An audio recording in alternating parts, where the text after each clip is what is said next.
बहुत समय पहले असुरों में एक अत्यंत पराक्रमी राजा हुआ जिसका नाम बाणासुर था। वो भगवान शिव का अनन्य भक्त था। उसकी भक्ति से प्रसन्न होकर भगवान शिव ने उसे 1000 भुजाओं का वरदान दिया। वरदान पाकर बाणासुर अत्यंत अहंकारी हो गया। वो बार बार युद्ध की इच्छा प्रकट करता और कहता, मेरे सामने कोई योग्य प्रतिद्वंदी नहीं है।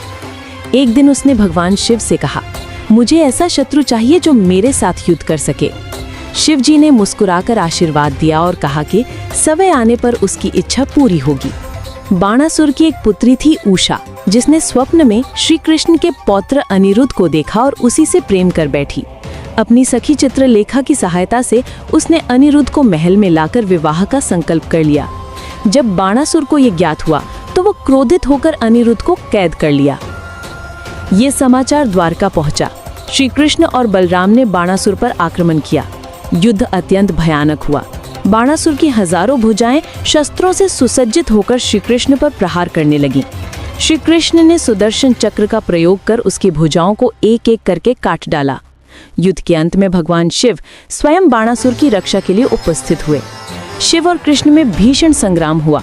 अंततः शिव जी ने बाणासुर के प्राण रक्षा की प्रार्थना की। भगवान श्री कृष्ण ने शिव जी का आदर करते हुए बाणासुर को जीवित तो छोड़ दिया, लेकिन उसका अहंकार चूर चूर कर दिया। बाणासुर समझ गया कि वास्तविक शक्ति भक्ति और विनम्रता में है, अहंकार में नहीं।